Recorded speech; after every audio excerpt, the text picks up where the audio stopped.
Good morning students. आज हम अधिनायक तंत्र के गुणों के बारे में चर्चा करेंगे।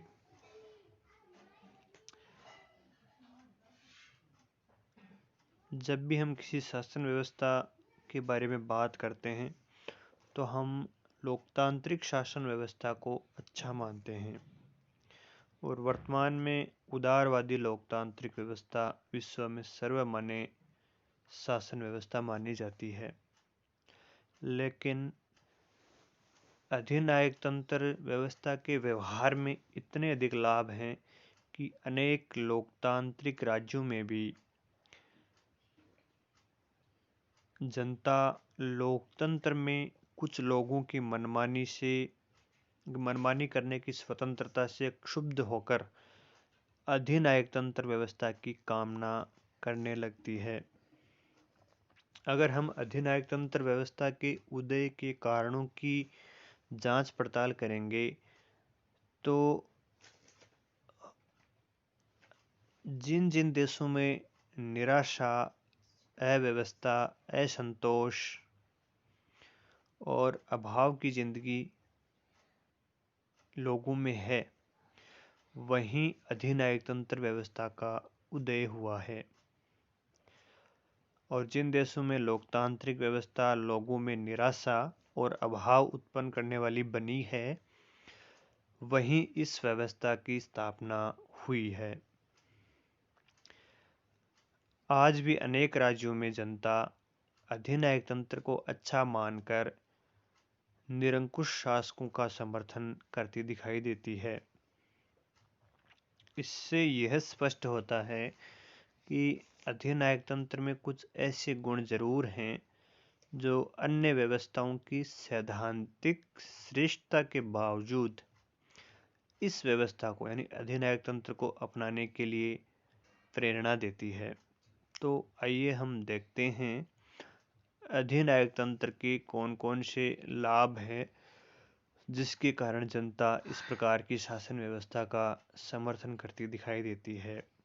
पहला, अधिनायक तंत्र में शासन कुशल होता है,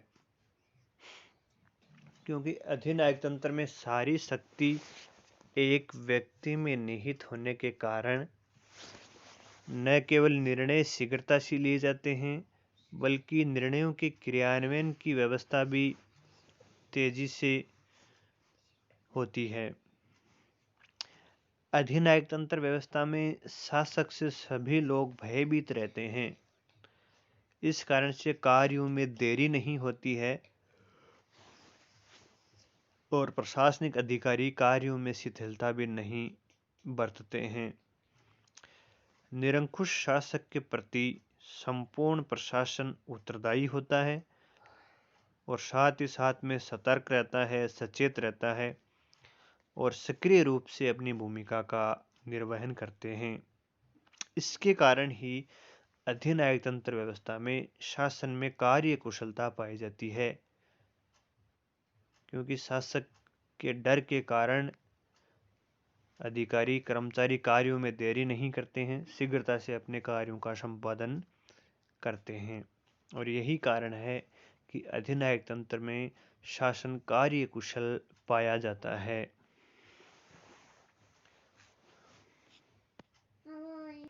बोल रहे हैं। दूसरी विशेषता देखिए, अधिनायक तंत्र का दूसरा गुण है देश का तेजी से विकास।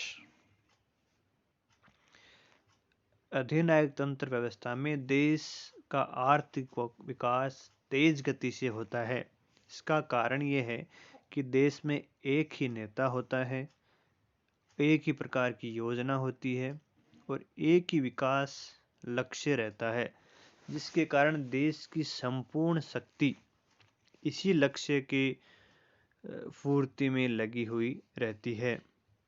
साथ ही आर्थिक साधनों का समुचित विकास एवं उपयोग संभव हो पाता है। और आप जानते हो, किसी भी देश के विकास के लिए शांति व्यवस्था की आवश्यकता होती है, जो कि अधिनायक तंत्र का एक प्रमुख गुण है। अधिनायक तंत्र में देश में शांति व्यवस्था रहने के कारण सारे के सारे जो संसाधन हैं वो विकास कार्यों में लगाए जा सकते हैं और लक्ष्यों की एकरूपता तो रहती है, जिसके कारण सभी आर्थिक संसाधन उसी लक्ष्य की प्राप्ति में लगे रहते हैं, जिसके कारण देश का आर्थिक विकास तेज गति से होता है। तीसरी गुण देखिए अधिनायक तंत्र का, देश में एकता की स्थापना। अधिनायक तंत्र किसी भी देश की एकता की स्थापना में महत्वपूर्ण कारक माना जाता है। अधिनायक तंत्र में विभिन्न दलों एवं विरोधियों का दमन करके देश में एक ही दल और एक नेता का शासन स्थापित किया जाता है, जिसके कारण सारी की सारी जनता उसी नेता के प्रति वफादार रहती है और नेता के चारों ओर सारी व्यवस्थाएं गुथ जाती है तथा देश एक ठोस एकता के सूत्र में बंध जाता है। दल या नेता एकता में बांधने का प्रमुख साधन हो जाता है।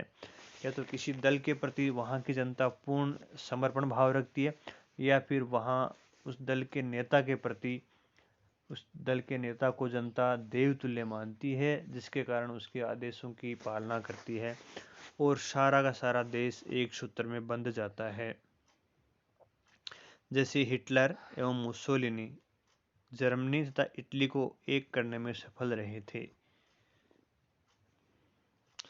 चौथा गुण देखिए अधिनायक तंत्र का, राष्ट्रीयता की भावना जागृत करने में सहायक। देश के नागरिकों को पारस्परिक बांधने के लिए एक विचारधारा, एक दल व एक नेता का होना पर्याप्त होता है। एक राष्ट्र का नारा एक ही झंडे के नीचे सबको खड़ा कर देता है और देशभक्ति की भावना इतनी प्रबल होती है कि नागरिक अपने देश तथा नेता के लिए बलिदान करने के लिए तैयार हो जाते हैं। तो इस प्रकार की जो भावना होती है वो सिर्फ अधिनायक तंत्र की व्यवस्था में ही पनप सकती है। तो राष्ट्रीयता की भावना जागृत करने में अधिनायक तंत्र व्यवस्था प्रेरणा देती है। पांचवा गुण देखिए, संकट काल में अधिनायक तंत्र सर्वोत्तम व्यवस्था होती है। किसी भी संकट का सामना करने के लिए सभी निर्णय एवं आदेश एक व्यक्ति के द्वारा दिए जाने के कारण आदेशों में एकता रहती है और समय पर उचित कार्यवाही की जा सकती है। अधिनायक तंत्र में भी ऐसी व्यवस्था रहती है, वहाँ एक ही नेता होता है और सारे के सारे शक्ति उसी के पास ही होती है, इसलिए वह जो भी आदेश देता है उसमें एक रूपता रहती है और निर्णय भी एक ही व्यक्ति को लेने होते हैं, इसलिए शीघ्रता से निर्णय लिए जाते हैं और उस पर शीघ्रता से ही कार्यवाही होती है। इसलिए युद्धकालीन या संकट के समय यही व्यवस्था देश को संकट से बाहर निकालने में सहायक होती है। तो संकट काल के लिए अधिनायक तंत्र व्यवस्था को अच्छा माना जाता है।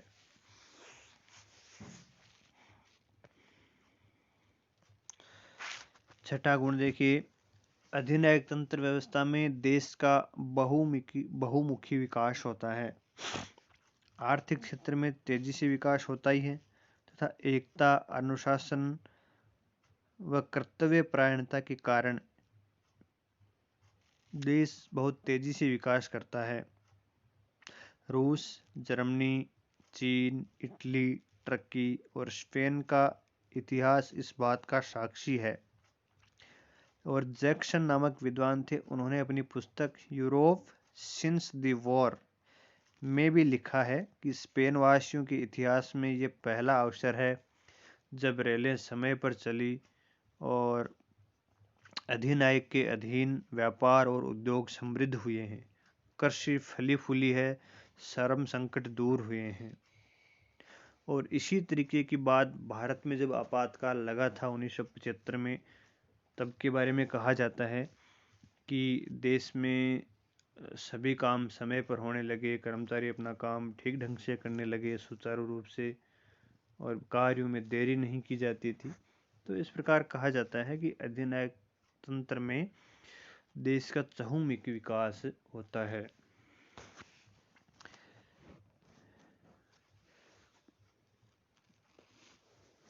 सातवीं गुण देखिए अधिनायक तंत्र का। अधिनायक तंत्र की व्यवस्था मानव स्वभाव के अनुकूल होती है। इसके पक्ष में यह कहा जाता है कि मनुष्य में स्वभावतः अपने हितों की रक्षा करने की इच्छा अवश्य पाई जाती है, और वह अपनी रक्षा चाहता है, चाहे इसके लिए किसी के भी द्वारा वो रक्षा की जाए, और वह अपनी समस्या का समाधान चाहता है। आम जनता को इससे कोई मतलब नहीं होता कि उसकी रक्षा कौन कर रहा है, वह सिर्फ अपनी सुरक्षा चाहता है, और अपने हितों की पूर्ति के लिए चाहे कोई सी भी व्यवस्था हो, उससे उसको कोई फर्क नहीं पड़ता है। और अधिनायक तंत्र में व्यक्तियों के हितों की रक्षा अच्छी तरीके से की जाती है, इसलिए अधिनायक तंत्र की व्यवस्था मानव स्वभाव के अनुकूल भी मानी जाती है।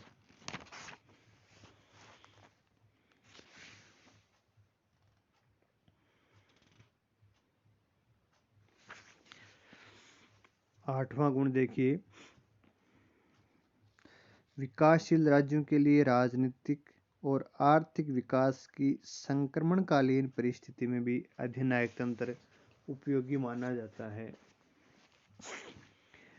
विकासशील राज्यों में जन इच्छा की अनुशासित अभिव्यक्ति की समस्या प्रबल रहती है, क्योंकि वहाँ लोग अनुशासित नहीं होते हैं। जो देश नए नए स्वतंत्र होते हैं, वहाँ की जनता अनुशासन प्रिय नहीं होती है, और विकास के विभिन्न चरणों को पार करने के प्रयास में नवोदित स्वतंत्र राष्ट्र जन आकांक्षाओं को तो जागृत कर देते हैं, जनता में आशाओं को तो जगा देते हैं, लेकिन जन आकांक्षाओं की जितनी तेजी से जागृति होती है, उतनी तेजी से उनकी आकांक्षाओं की, उनकी आशाओं की पूर्ति नहीं होती है, और इसके कारण राज्य में तनाव बढ़ता है, संघर्ष बढ़ता है, और उस राज्य के टूट जाने का भय रहता है। तो ऐसी स्थिति में अधिनायक तंत्र अनुशासन बनाए रखने में उपयोगी होता है।